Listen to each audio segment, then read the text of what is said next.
You are listening to the Gritty Podcast, where we talk about all things gritty.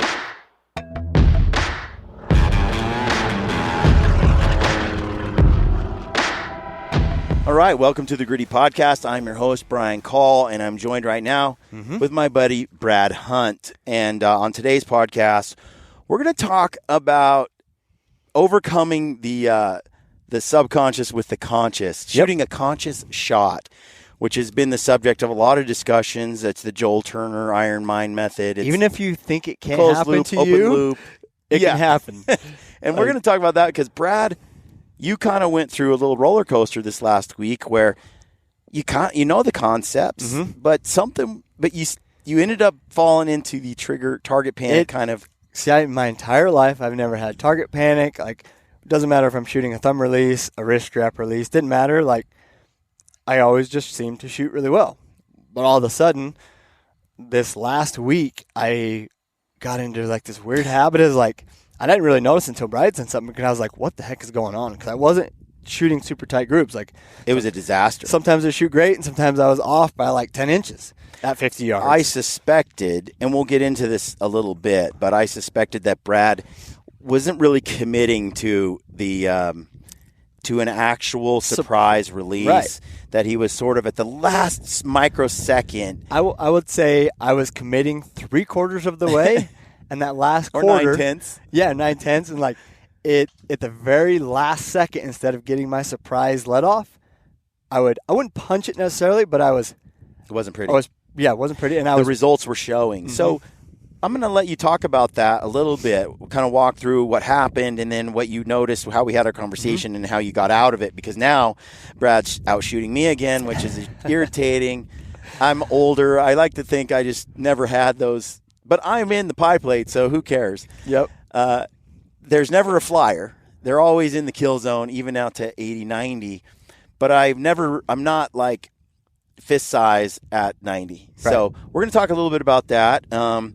And punching and how that results in some good results, bad results. Before we do, I want to remind you we have a huge giveaway going on right now. If you've been watching our bear films, thank you for watching those, leaving comments. We appreciate those. We are doing a giveaway with Go Hunt, and we've talked about it plenty, so I'm not going to go into too much detail. You have until the 24th of August. On Go Hunt, you have until the 24th of August to get involved. You just shop at the Go Hunt Gear Shop or buy the Go Hunt Insider membership or the Explorer membership. Yep. You're going to get deals if you use the code GRITTY across the board. Various deals. You get 10% off at the Go Hunt Gear Shop. Yep. So just go there, use the code GRITTY. You're entered to win, plus you get a discount. Yep. The same is going on over with Stealthy. His price package is just a little step up. Yes. He's really hoping a lot of people will go over there and buy Stealthy products. They have all their nutrition stuff from CBD oil down to their krill and their gut health, but they have their gun covers, their rifle covers, in their glassing pads, all over there. Both prize packages include bows, arrows. Yep. You got boots and packs with lampers. You got $500 credit for gear over at the Go Hunt shop. Yep. It's all a win-win. If you need something for hunting season, go buy it at the Go Hunt Gear Shop. See if they have it first before you give your money to Cabela's and Sportsman's. Yes. Plus, you get a discount.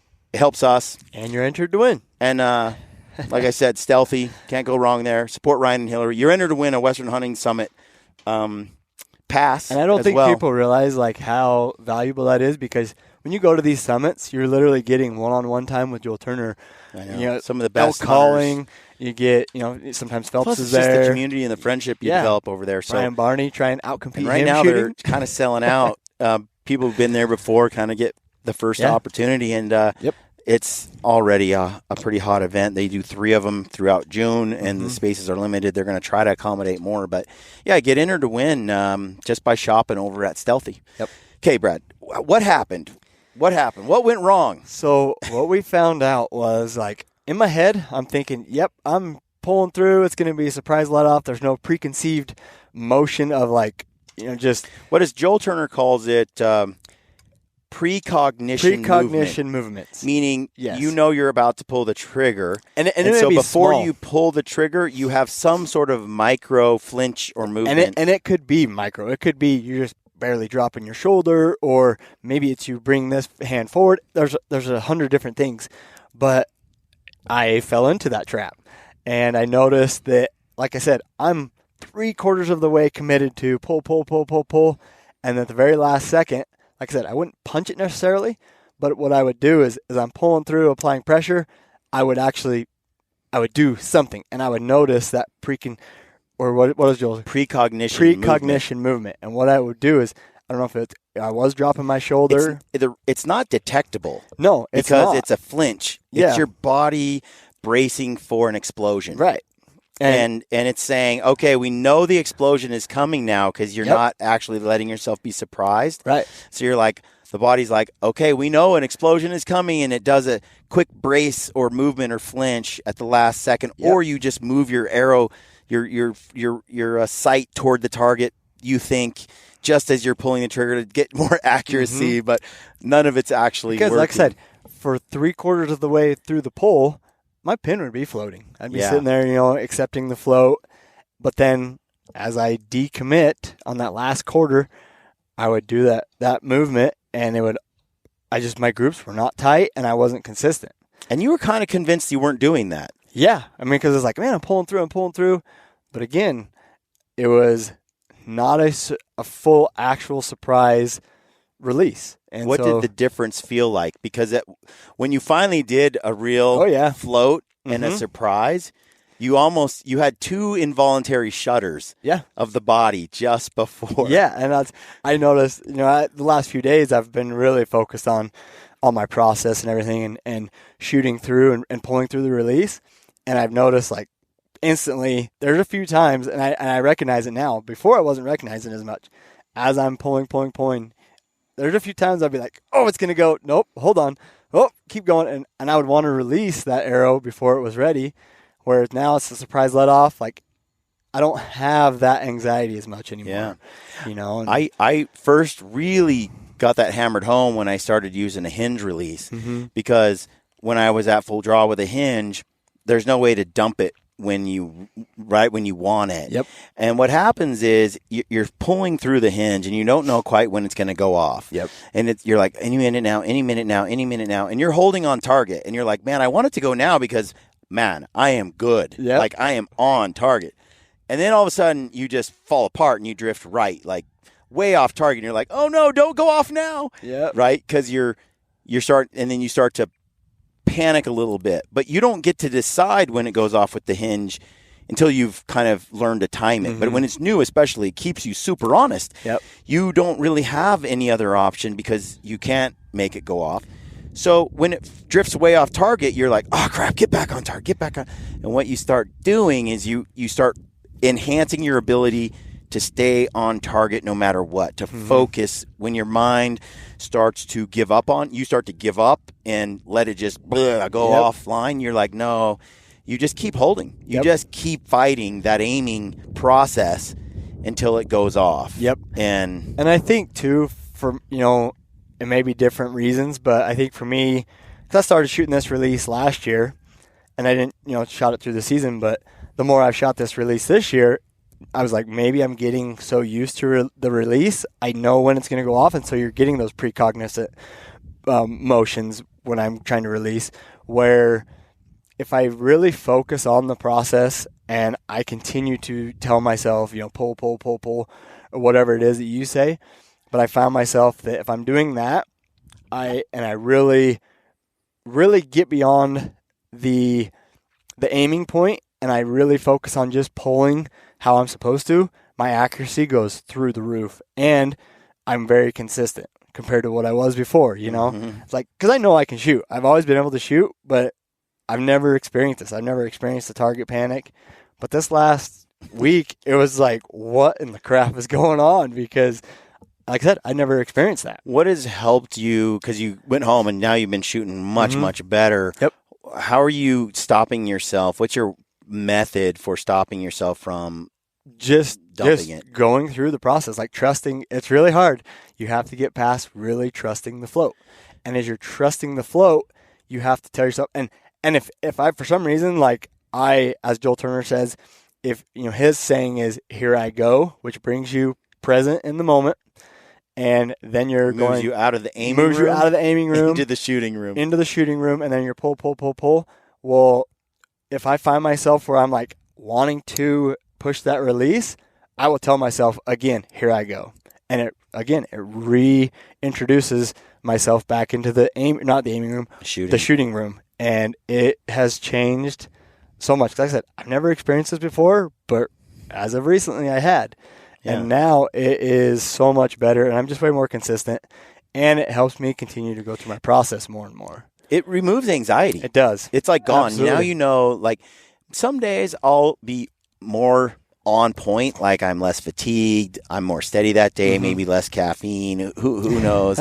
But some days it's like I'm rock solid, and I go through that process. Some days I'm weak, I'm tired, I'm a little shaky, and my pin floats more than I want it to, but I still execute the exact same process. Whether my pin is floating excessively or it's really steady, doesn't matter. I'm still only going to do the same thing, which is slowly execute my shot and be surprised upon release when it went off. And by doing that, I'm always still relatively close.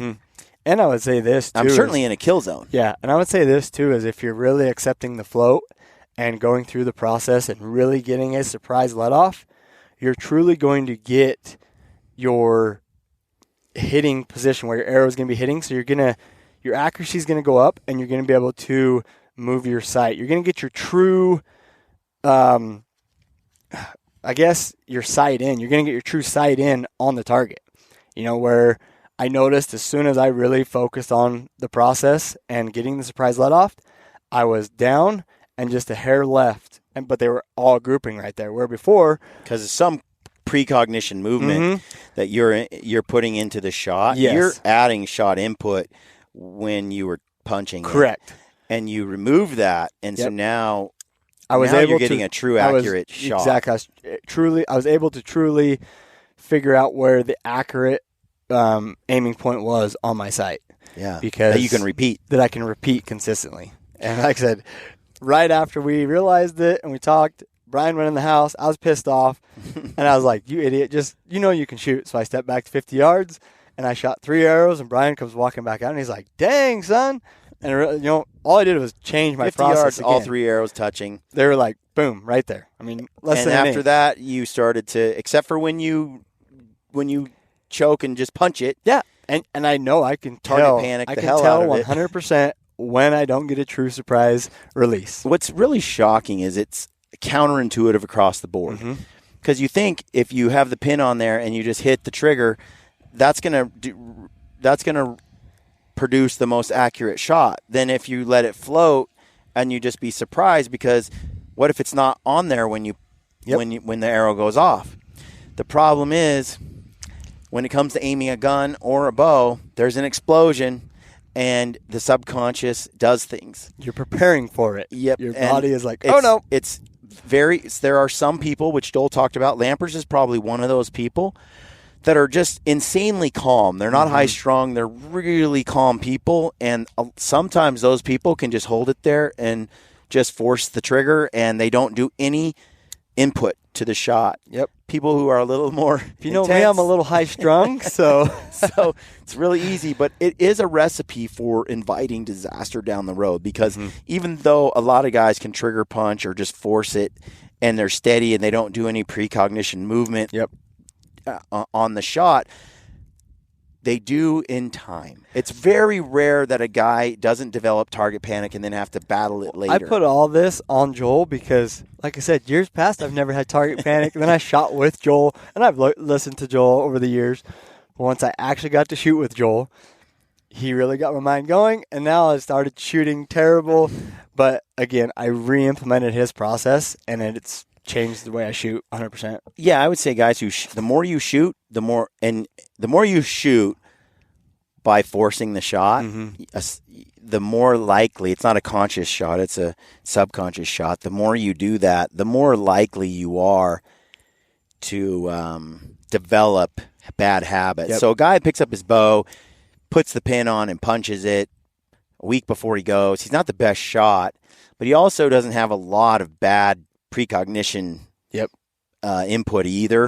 That's why new archers can get away with that. They put it on there, punch it, give them a year of constant practice, and that turns into a disaster. Because the body learns to anticipate how it's going to feel, what's going to happen when it goes off.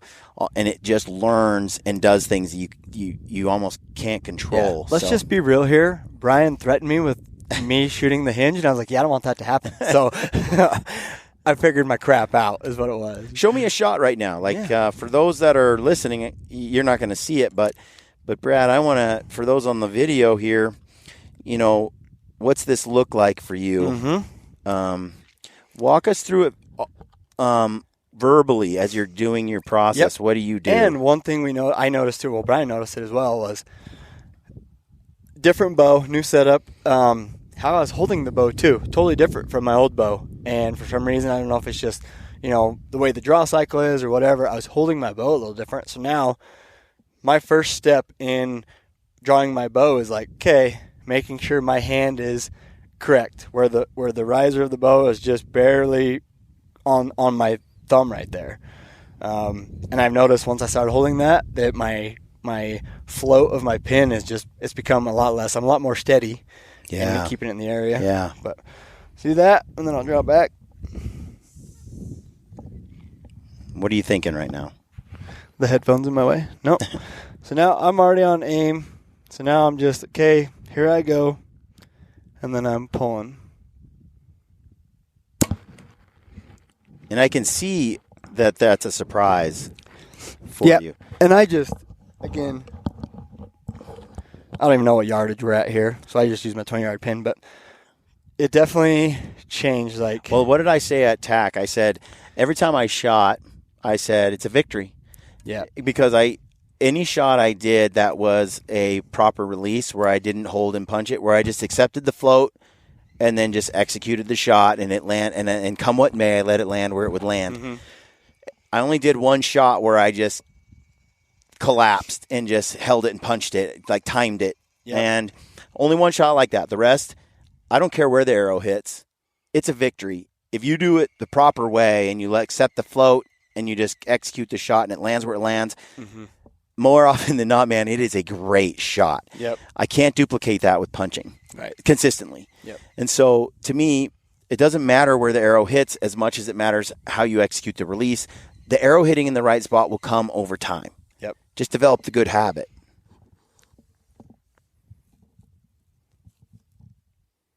What are you thinking?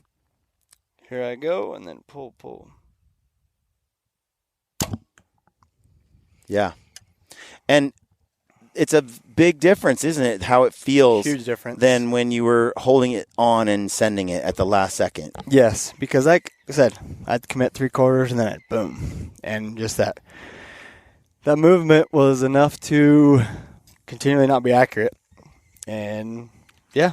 Yeah. It feels good, though. Like I keep trying to say, when you're at full draw and you're just holding it there, when I go to an archery shoot now or I step up to shoot a target, or I don't have anxiety ever anymore because all I have to do is execute my process, which is hold it, and here I go, and I go pull, and I just start pulling, and the pin is just going all over the place. It's drifting, it's bouncing all around, and I'm just like, I don't care. I'm in the general area, and I keep executing, and the shot goes. Yep. And it hits, and it's like before I'd be like, am I going to hit it this time, or am I not going to hit it? You'd focus so hard on putting it on now, and you sort of punch it, and that gave me a lot of anxiety because you never knew if you were going to keep it together or if you were going to do some kind of micro movement on the shot or any of that stuff. It's supremely empowering. So anyway, I just thought it would be nice to have Brad kind of talk about this. You're not alone if you're struggling with this. We've all been there before. Really consider checking out Joel's Iron Mind shooting, shot IQ stuff. That's been tremendous, but just work on that you're basically trying to overcome your body's natural what it wants to do with you're basically trying to override an explosion in your body's knee-jerk reaction to it. That's it for today. I hope you enjoyed this podcast. If you did, like and subscribe to the channel. We're trying to get to 100,000 subscribers. Help us along the way. leave us a comment. Check out the partners we have in the description field on our YouTube videos. You'll see all our affiliates. You can get trekking poles, gaiters, shelters, Dark energy, sheep backpacks, battery chargers, sheep feet, orthotics, kind of a little bit of everything is down there, and you get a discount on all of it when you use our code, and it helps us continue to do what we love to do. And if you haven't seen our films, go check them out. There's a bunch of new films out. And if you missed that elk one, because you're an archery guy, Lamper shoots a bull at point blank range and walks right up to him, and it's a pretty cool video. So check that out. Thanks for tuning in, and stay gritty.